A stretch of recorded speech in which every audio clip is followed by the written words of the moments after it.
bien, effectivement, une plaisanterie au sein de NetExpo, c'est de me désigner toujours pour dire bah, tu vas assister à la journée, tu vas nous faire une synthèse à la fin, pas de problème. Je suis là pour vous être utile et effectivement, j'ai participé à cette journée, j'ai trouvé tout à fait passionnante. Par la multiplicité des cas, par l'équilibre entre les visions stratégiques et puis les exemples concrets. Par la diversité des intervenants, j'ai trouvé cette journée absolument passionnante sur la data. Et je vais reprendre la grille que nous avons présentée ce matin avec Jean-Rémy sur les 5 grandes dimensions de la data transformation. Stratégie, gouvernance technologique, gouvernance des projets, gouvernance des data, RH. Et je vais vous indiquer un petit peu ce que j'ai retenu pour ma part. Alors en termes de stratégie, on a d'abord vu une prise de parole de l'État, avec Cédrico qui dit ben, la data c'est stratégique pour l'Europe, d'où les législations qu'on fait passer, c'est stratégique en termes de souveraineté, c'est stratégique parce qu'on veut être une start-up nation. Et puis on a eu une table ronde aussi avec 2 écoles prestigieuses qui disent ben, la data c'est stratégique aussi parce que les entreprises nous attendent pour former des compétences, mais on a aussi besoin de recherche et on fait partie d'un écosystème qui va permettre le développement de la culture data et des projets data en Europe. Mais évidemment, le cœur du sujet aujourd'hui, c'était les entreprises. On a vu une entreprise comme Air Liquide qui dit « nous, on adore la technologie, on est complètement technophile » et qui ont été très proches de dire « on veut être data-driven ». Et dans les autres cas de figure, on a vu plutôt des politiques data au service de la stratégie de l'entreprise. C'était très clair avec Nestlé, c'était très clair avec Carrefour, avec cette obsession d'être customer-centric. Et donc on voit clairement que c'est la ligne stratégique de l'entreprise. On le voyait aussi avec Eramet, où on vient de le voir avec la SNCF, comment la data peut être au service de la fiabilité du service client, de l'excellence opérationnelle. On voit que les politiques de data s'intègrent dans une stratégie. Et il est frappant de voir que la data peut être un levier transformationnel extrêmement important. Moi, j'ai été frappé par Carrefour. Carrefour, c'est un grand distributeur. On appelle ça des canaux de distribution, traditionnellement en marketing, c'est-à-dire qu'on fait passer les produits d'un côté et puis ils sortent de l'autre. Et on a vu autour de débats qui ont été soulevés lors de ce cas Carrefour que ça a beaucoup d'autres conséquences, c'est-à-dire ça entraîne une réorganisation de l'entreprise, d'être beaucoup moins à pousser du produit et beaucoup plus être à l'écoute du client, à utiliser les algorithmes et les datas pour apporter un meilleur service au client et remonter dans la chaîne, de la supply chain, voire des relations avec les fournisseurs. Et donc, c'est effectivement transformationnel. Et puis, pour conclure sur cet aspect stratégique, j'ai été frappé, alors que, à vrai dire, ce n'était pas l'intention ici des assises, de voir qu'à chaque table ronde, on revenait sur la question de la sustainability, du développement durable. Et Bruno Edan, d'Air Liquide, a eu cette formule en disant « mais de toute façon, sans le levier des data, on ne peut rien faire pour le développement durable ». Et je trouve que c'est une expression qui est extrêmement forte, c'est-à-dire qu'on va avoir de plus en plus une imbrication de la data transformation et des enjeux de sustainabilité et de développement durable. Deuxième thématique qui est la gouvernance technologique. Et là encore, j'ai été frappé de voir que toutes les entreprises qui ont témoigné ont fait des choix d'architecture technologique. Toutes se sont vantées de passage au cloud en disant que ça a été un facteur d'accélération qui a été considérable. Et on a vu des entreprises revenir sur des termes qui nous sont peu familiers parce que c'est des termes maison comme Skywise pour Airbus ou Wave pour Air Liquide qui sont en fait leur data lake, en disant, nous, on réorganise toute notre politique interne autour de ces data lakes dont on a sécurisé les données, dont on a garanti les données.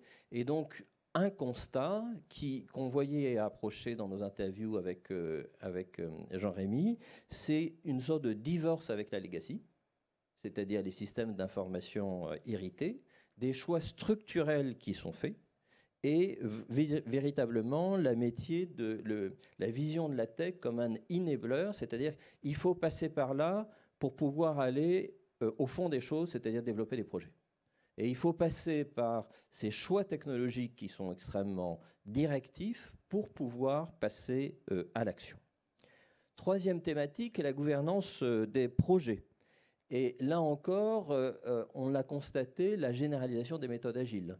Du reste, dans l'échange avec Nestlé, c'était très intéressant de voir que le cas d'usage qu'ils ont choisi, c'est un cas force de vente assistée par les algorithmes et la data, de voir que ça avait un impact considérable sur le métier des vendeurs.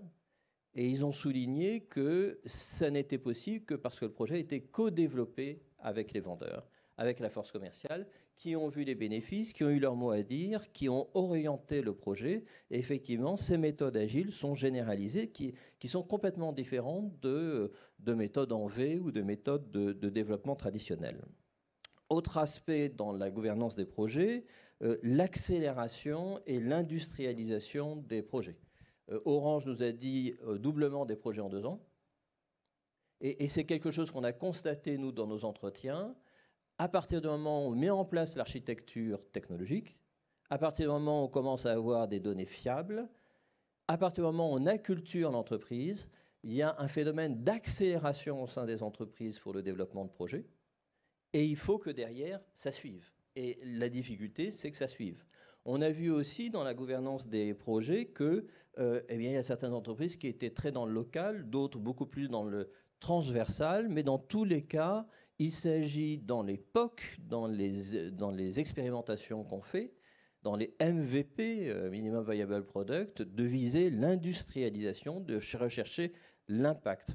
Et quelque chose qui m'a frappé à titre personnel dans cette journée, c'est à travers tous les cas d'usage qui ont été présentés, mais aussi des cas qui ont été discutés dans les tables rondes, de voir la diversité extraordinaire des cas d'application de la data. Je veux dire, ça va de Carrefour qui dit, ben, on s'est dit, on forme nos vendeurs, on s'est dit, ben, on va peut-être utiliser la data pour savoir si quand on forme les vendeurs dans un magasin, ça donne des résultats en termes de business différents que quand on ne les forme pas dans un autre magasin. Qui est un cas que je ne connaissais pas, mais un cas d'utilisation de la donnée pour voir l'efficacité de la formation. Donc ça va de choses qui paraissent assez loin du cœur du métier jusqu'à des applications où on a vraiment l'impression qu'il s'agit de tout transformer en données pour tout transformer par les données. Enfin, 4e thème, la gouvernance des data.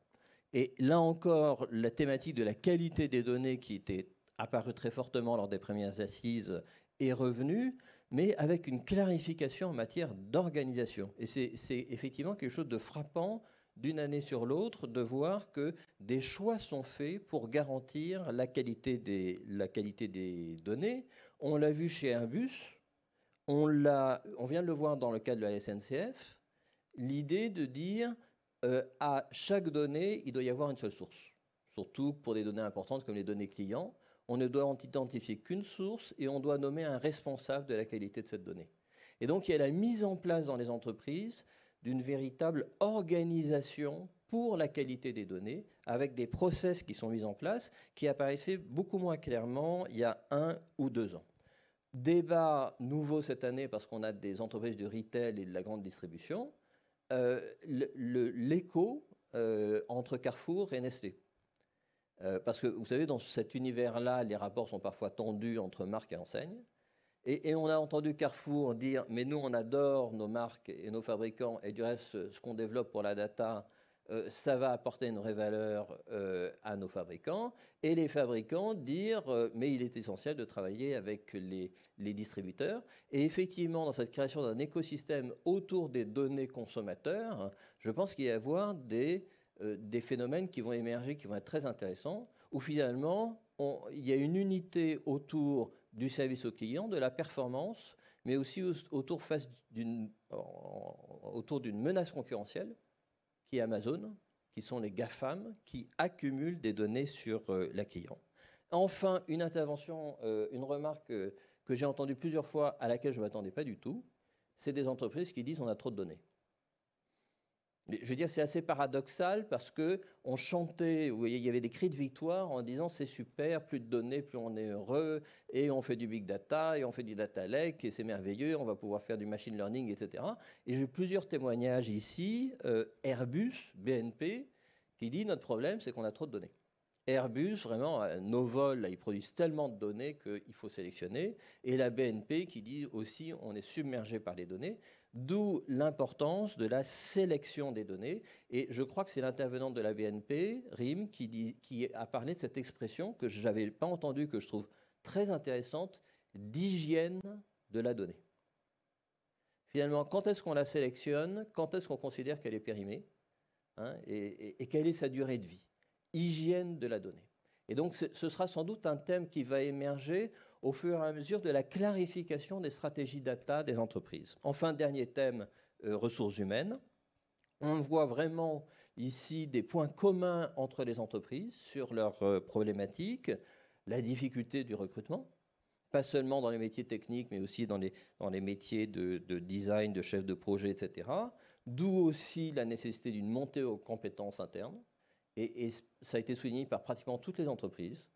On forme en interne des talents et on les aide à monter en compétences. En termes de ressources humaines, le co-développement des projets, c'est évidemment très important parce que là, on est au cœur des projets d'attaque qui sont business-driven et donc le fait que la IT et le business travaillent ensemble. Mais c'est lié aussi à une problématique qui est celle de l'acculturation qui est revenue auprès de chacun des intervenants, acculturation de la data dans l'entreprise. Alors, du reste, les derniers mots ont été très vigoureux. Hein, quand un des patrons de la SNCF dit « Notre problème, c'est que les patrons, ils ne sont pas acculturés. » Et en fait, à la base, ils sont beaucoup plus acculturés à la data que nos patrons. Donc, c'est une acculturation à tous les niveaux pour permettre le développement de projets data. Et enfin, je conclurai sur une remarque qui m'a semblé particulièrement stimulante de Carrefour, mais qu'on peut retrouver aussi chez Eramet, qu'on peut retrouver à la SNCF, qui est la démocratisation des usages de la data. En ce sens qu'on a une façon sans doute assez élitiste de parler de la data.